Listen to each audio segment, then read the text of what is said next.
The steam locomotive is one of mankind's most beautiful creations ever, and a transportation icon of the 19th and 20th centuries. Even decades after they were replaced with more cost-efficient and easier-to-maintain diesel locomotives, quite a number of American steam locomotives of the over 2,000 preserved in the nation have been restored to operational condition for service on big mainline excursions and small tourist railroads. But not every steam locomotive restored in the preservation era or used for an excursion is running around today, with most being retired for a number of reasons or even scrapped. But do keep in mind that some locomotives on this list may be restored to operational condition at some point in the distant future, but haven't returned as of the making of this video. With all that said, this is my top 11 list of retired steam excursion stars from the United States of America. A more professional remaster of my old, shoddy top 5 version.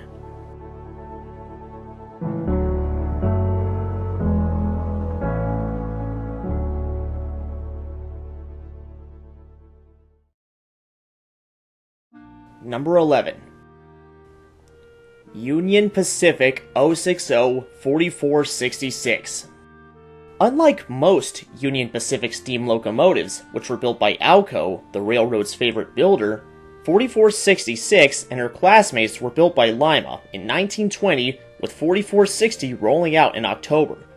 The locomotive spent most of its revenue career as a shop switcher at Union Pacific Cheyenne Roundhouse and yards, performing switch work and moving partially steamed-up locomotives between the shops and ready tracks, and was Union Pacific's last shop switcher ever built.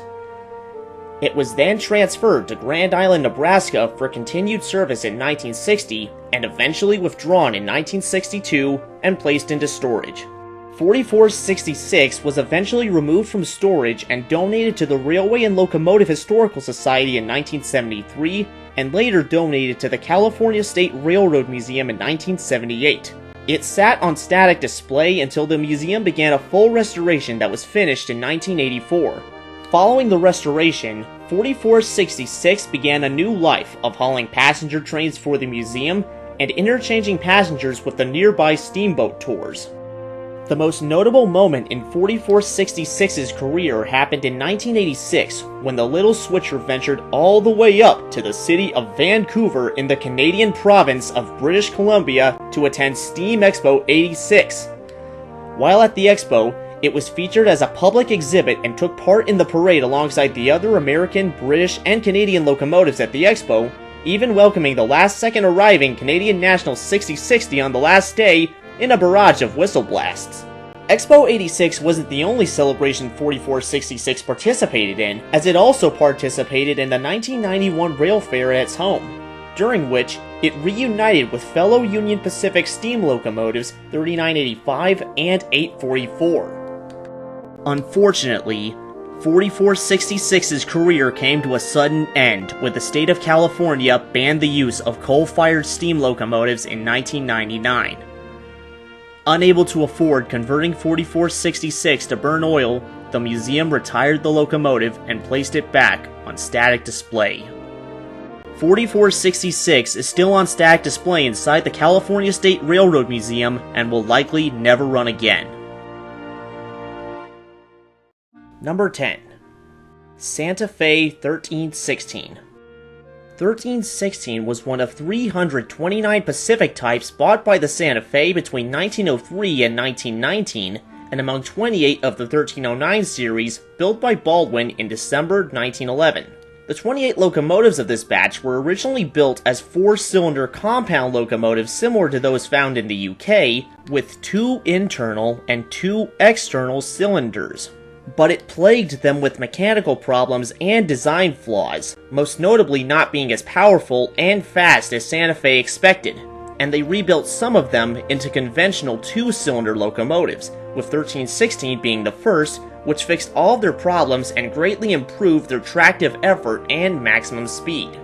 1316 was initially used on fast passenger trains with the Santa Fe, but later downgraded to secondary passenger trains by larger Hudson and Northern types. It was converted to burn oil in the 1930s, and eventually derated to freight service on mostly short lines when diesels took over in the 1940s. 1316 was withdrawn from service in October 1954 and immediately donated to the Fort Concho Foundation in San Diego, California, becoming the sole surviving 1309 by the end of the decade. The locomotive sat on static display at Fort Concho until 1980, when it was sold to the Texas State Railroad in Palestine, Texas, which restored the locomotive as Texas State Railroad 500 and repainted it green in 1982 following a 2-year restoration. The now 500 was used on daily trips between Rusk and Palestine alongside the other Texas State Railroad locomotives, said locomotives being X Tremont and Gulf Mikado No. 30, Southern Pine Lumber Company 28, Texas and Pacific 316, and Southern Pacific 2248, along with its Alco diesels. 500 was eventually sidelined for an FRA-mandated overhaul at the end of 2002, since the Federal Railroad Administration, or FRA, had imposed the infamous 1472-day inspection for every active steam locomotive in America in response to the Gettysburg disaster of 1995. But upon being disassembled, the Texas State Railroad discovered the locomotive's boiler was in a horrid condition following more than 2.5 decades of running. The state of Texas offered funding to build the 500 a new boiler designed to power plant standards, but unfortunately, TSR didn't have enough funding nor time to rebuild the 500 a new boiler while also maintaining its other locomotives as well, and as a result, the 500's overhaul was tragically cancelled. The 500 was eventually reassembled and cosmetically restored back to its original appearance as Santa Fe 1316 in 2020 and is currently on static display next to Texas and Pacific 610. But once they finish the restoration of number 316, the Texas State Railroad will restore 1316 to operational condition very soon. Number 9. Pennsylvania Railroad D16 SB 1223. The Pennsylvania Railroad's D16s were the last and most advanced 440 American types the railroad ever built, and among the last 440s ever built in the US. A staggering 426 of these locomotives were built by the Pennsylvania's Juniata shops between 1895 and 1910, split into 5 different variants.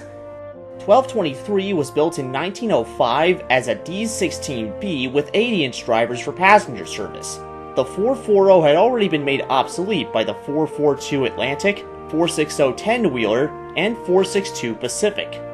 This eventually resulted in the engine being among most of the D16Bs rebuilt with superheaters and smaller 68-inch drivers into a D16SB and derated to local freight service. The locomotive was supposed to be scrapped upon being displaced, but by the orders of a Pennsylvania Railroad officer, was instead renovated in 1930 and continued serving with the Pennsy until being decommissioned in 1950, having been leased with 2 other sister locomotives to the Baltimore, Chesapeake, and Atlantic Railway in 1940, appearing at multiple railroad fairs, and on the Broadway Limited in 1941. After being withdrawn from service, the 1223 was donated to the Railroad Museum of Pennsylvania. It sat there until 1965, when it was leased to the Strasburg Railroad in Strasburg, Pennsylvania, and restored to operational condition. During its time with Strasburg, the 1223 was used on regular tourist trains, Santa Claus specials every December from 1965 to 68, mainline trips with E7 number 7002 between 1985 and 86, appeared at special events including the Broadway Limited's 85th anniversary in 1987, and was even dressed as a New York Central locomotive in the 1969 film Hello, Dolly. But in 1989, Strasburg's new ultrasound devices discovered that the firebox walls of 1223 were not thick enough to comply with the updated Federal Railroad Administration regulations, and thus meant that it was not safe to operate anymore. Strasburg also refused to fix the issue as the locomotive didn't belong to them, and the museum wanted its original fabric intact. And so, the The 1223 was retired at the end of the 1989 season when its lease expired, and put back on display inside the Railroad Museum of Pennsylvania at Strasburg, Pennsylvania. 1223 is the sole surviving Pennsylvania Railroad 440. Number 8. Texas and Pacific I-1A number 610. Built by the Lima Locomotive Works in 1927, 610 was the 11th of 70 Texas and Pacific I-1 Texas types, the first ever purpose-built 210-4s, and the first of 15 members of the I-1A variant. This major workhorse of the Texas and Pacific hauled freight trains and even passenger trains with the railroad until its withdrawal from service in 1951, and donated to the Fort Rogers Memorial Center in Fort Worth, Texas. Sister locomotive 638 was also saved, only to be scrapped due to vandalism in 1955, ever since making 610 the sole surviving Texas and Pacific 210-4. 610 sat on display at Fort Worth until 1975, when it was removed from the park by Ross Rowland to be refurbished for the American Freedom Train to commemorate the bicentennial of the United States. The locomotive's refurbishment was finished a bit late, but remarkably fast in 1976, and the 610 was repainted and relettered for the American Freedom Train, but retained its Texas and Pacific number. 610 took over the Freedom Train for its Texas portion of the tour, often swapping trains with the also recently refurbished Southern Pacific 4449 at the Texan border. Despite its small driving wheels meant for freight trains, 610 nonetheless put on a great show on the rails of Texas. When the Freedom Train tour in Texas came and went, the 610's owners leased it to the Southern Railway in 1977, which once again saw the locomotive relettered and repainted as Southern 610. It additionally received Southern Railway logos on its air compressor shields, and later a brass eagle on its headlight. During its time with the Southern, 610 would run excursions solo and with the other steam locomotives in the steam program, most notably the crescent green painted Southern Mikado number 4501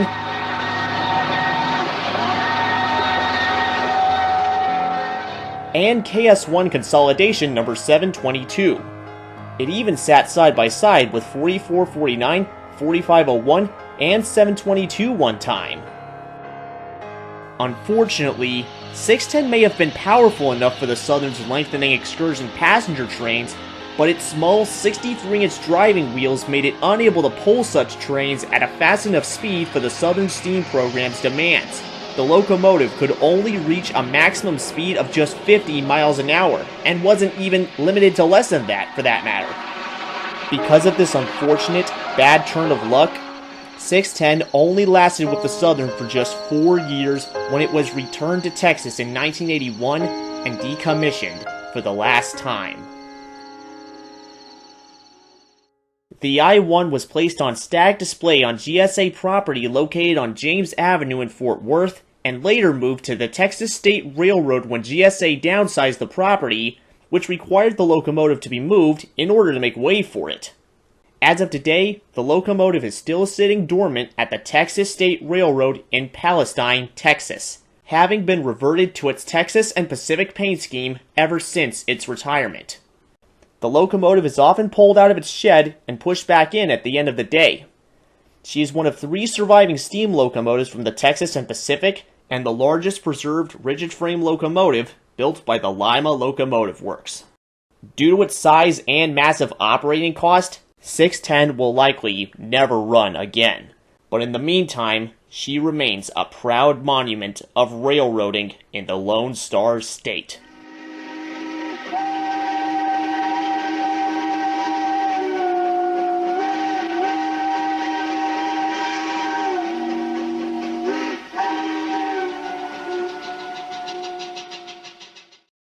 Number 7. Chesapeake and Ohio J3A number 614. 484s are usually called northern types, but this wasn't the case with a few American railroads, including the Chesapeake and Ohio, which called them Greenbriers, in reference to the Greenbrier Hotel, a major resort on the Chesapeake and Ohio's rail network. They had 12 of these locomotives, all of which were built by Lima from 1935 to 1948, and split across two variants known as the J3 and J3A, the latter of which had roller bearings, among other improvements, and a different appearance. Locomotive 614 was the last of these locomotives built, and mainly hauled heavy express passenger trains like the George Washington until being replaced with diesels and downgraded to freight service. The locomotive was initially withdrawn in 1952, but brought back into service with sister locomotive 610 in 1955 in response to an upcoming traffic surge on most American railroads, albeit renumbered to 611 to avoid confusion with some 484s the C&O was leasing from the Richmond, Fredericksburg, and Potomac Railroad, one of which was also numbered 614. The new 611 was soon withdrawn again later that year and placed on a scrap line outside the railroad's diesel shops in Russell, Kentucky. Following almost 2 decades of sitting dead on the line, the same Greenbrier was sent to the Baltimore and Ohio Railroad Museum in 1975 and cosmetically restored with its old number of 614.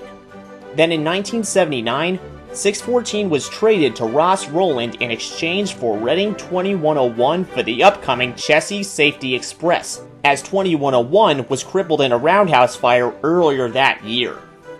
Following an 18-month, $1.5 million restoration, during which the 614's tender was modified to extend its coal bunker capacity to 50 tons, and the locomotive also being given an extra water tender, 614 debuted its excursion career on the Chessie Safety Express, with the tour concluding in 1981. It was then stored at Hagerstown, Maryland until 1985.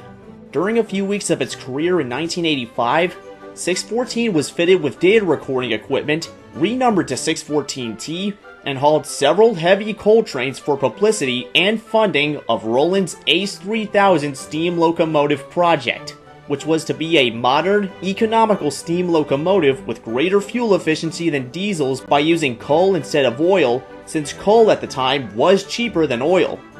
The locomotive's number, in which the T denoted a test engine, showed promising results from these tests, but the project was later cancelled when the oil prices fell, to the point of being lower than coal. Then in 1992, Ross Rowland decorated one side of 614 in a futuristic livery of blue streamlined shrouding and a centered headlight to give the public an idea of his vision for a train appropriately called the 21st Century Limited. The Greenbrier even returned to the Baltimore and Ohio Railroad Museum and was later moved to the New Hope and Ivy Lane Railroad in New Hope, Pennsylvania to be given a complete overhaul in 1995. Between 1996 and 1998, 614 was used to haul trains up to 26 cars long at speeds up to 80 miles an hour between Hoboken, New Jersey and Port Jervis, New York, in conjunction with New Jersey Transit, showing off its real potential once again. But the excursions didn't give further results, and the 614 was retired for the last time in 1999. Following a number of ownerships, including the Virginia Museum of Transportation, the J3A was eventually placed on static display at the Chesapeake and Ohio Heritage Center in Clifton Forge, Virginia in 2011. It has since been repainted green for the failed Greenbrier Presidential Express. There were plans to restore the locomotive back in 2010, which would have needed cooperation with CSX, the Buckingham Branch Railroad, and Amtrak. The project was later cancelled due to a lack of funding and capacity problems on the CSX portion of the route. For now, the 614, Ross Rowland's pride and joy, sits on static display in Clifton Forge, and the chances it has of running again are currently uncertain. Number 6. Frisco T54 Mountain, number 1522. Standing at the middle of this list is one of 6 surviving T54 mountains from the St. Louis-San Francisco Railway, better known as the Frisco. 1522 was built by Baldwin in 1926 for hauling heavy passenger and freight trains at speeds up to 70 miles an hour until eventually being withdrawn from service in 1951. and eventually donated to the National Museum of Transportation in St. Louis, Missouri. In 1985, the newly formed St. Louis Steam Train Association, or SLSTA, selected 1522 to be given a full restoration to working order. The restoration was finished in 1988, making 1522 the only standard gauge steam locomotive in the museum's collection to ever be refurbished to operational condition, and made its debut on a round trip to the city of Decatur, Illinois. During its excursion career based out of the Museum of Transportation, 1522 hauled a ton of excursion passenger trains in Missouri and several other states like Texas, Nebraska, Georgia, and Alabama. Notable moments in its career included attending the 1990 NRHS convention in St. Louis with Cotton Belt 819, Norfolk and Western 1218, and Union Pacific 844, as well as doubleheading with 844 during the convention, and with Norfolk and Western 611 to the 1994 NRHS convention in Atlanta, Georgia from Birmingham, Alabama. It was even a special guest at the 1995 annual Market Heyday in Nebraska, and hauled the 2001 BNSF Annual Employee Appreciation Special with ex-ATSF C44-9W684 on former Frisco trackage in the state of Texas. Then in June 2002, 1522's owners were invited to bring the locomotive to that year's NRHS convention with ex-CB&Q 4960, ex-LS&IR 18, and Santa Fe 3751 at the Grand Canyon Railway in Williams, Arizona. But for some reason, the owners thought that they were being manipulated by the Grand Canyon Railway to sell the 1522 off to them, instead of just having the locomotive pay a visit, which caused arguments between the St. Louis Steam Train Association and the National Museum of Transportation. And to make matters worse, rising insurance costs coupled with flue failures in 1522 and new FRA regulations requiring active steam locomotives to be retubed every 15 years had become too expensive for the T-54's owners to carry out. Because of these unfortunate problems, 1522 was retired for the last time following a few excursions on the last weekend of September 2002. The locomotive has since been returned to static display under one of the sheds at the National Museum of Transportation, where it remains today. 1522 is still to this day the only 482 to ever run an excursion service in the United States, not counting Illinois Central 2613 because it was only used for a farewell to steam excursion, not an actual excursion service. At the moment, it's possible that 1522 could run again, but the NMT states that it won't be happening anytime soon, as the locomotive's flue sheet is damaged beyond repair and must be replaced with a new one in order to make it happen. But for now, she remains one of the main exhibits at the National Museum of Transportation, which is also the home of New York Central number 2933, Norfolk and Western 2156, and Union Pacific Big Boy number 4006, among others. I've been to that museum twice, and have thus seen all of them in person twice, including 1522. Number 5. Nickel Plate Road S2 Berkshire number 759. The New York, Chicago, and St. Louis Railroad, better known as the Nickel Plate Road, amassed a grand total of 80 Van Swearingen Berkshires split across 4 batches. 759 was among 30 of the third batch known as the S2 Berkshires built by Lima in 1944. Like most Berkshires, it was used for hauling fast freight trains until being withdrawn with the other S2s and sent for scrap shortly after its last revenue run in 1958. In 1962, the 759 was purchased by F. Nelson Blount and moved from the scrap lines to the location of his Steamtown, USA collection in North Walpole, New Hampshire, which later moved to Bellows Falls, Vermont in 1973. But before moving to Vermont, Ross Rowland made a deal with Steamtown to restore the 759, which he had selected in response to the now deceased Blount's Canadian Pacific G5s being unable to meet his power demands unassisted. 759 was taken to the Norfolk and Western's former nickel plate roundhouse, the same place it was last serviced at in 1958, to be refurbished to operational condition. 759's restoration was quickly finished in 1968, since it had been serviced shortly after its last revenue run, only to never be fired up again in the steam age, which significantly paid off, saving a ton of time and money. Following extensive test runs, 759 made its debut on a 15-car passenger train for Roland's High Iron Company bound for Buffalo, New York. The next year, in 1969, the 759 was painted in a glamorous blue and gold paint scheme for the Golden Spike Centennial Limited, to commemorate the centennial of the driving of the Golden Spike completing America's first transcontinental railroad. The 759 hauled the train all the way from the east to across the Midwestern United States until it reached the city of Omaha, Nebraska.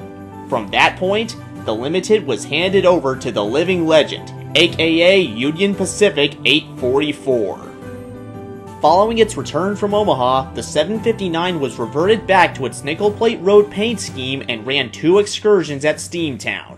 One of them was a round trip to Steamtown's future home in Bells Falls, Vermont. When Amtrak was formed to take over passenger trains from America's railroads on May the 1st of 1971, the 759 was relettered as a Norfolk and Western locomotive to pull the N&W's last regularly scheduled Pocahontas passenger train. 759 was a good choice for the trip, as although the Pocahontas was operated by the Norfolk and Western, 759's company had been absorbed by the N&W 7 years prior in 1964.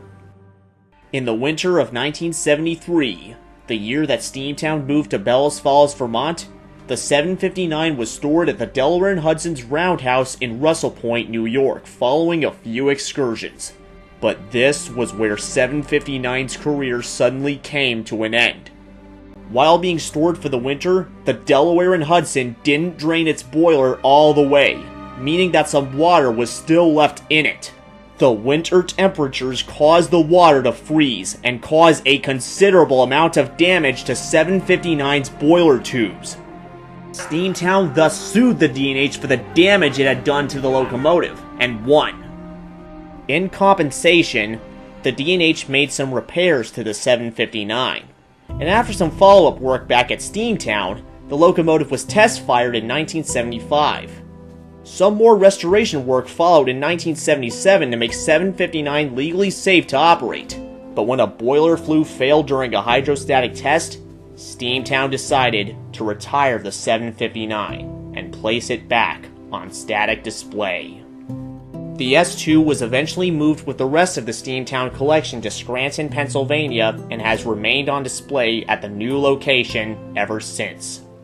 Full restoration on 759 can be done, but Steamtown has little interest and favored restoring the smaller Boston and Maine Pacific 3713, since 759 is too big to be used at Steamtown's new location, and fellow nickel plate Berkshire 765 has already taken up the mantle that 759 left behind. 759 has seen some cosmetic improvements ever since its second retirement, and was even visited by 765 in 2015. But for now, she remains a static exhibit at Steamtown and one of 20 preserved American Berkshires, among 6 from the New York, Chicago, and St. Louis Railroad, better known as the Nickel Plate Road.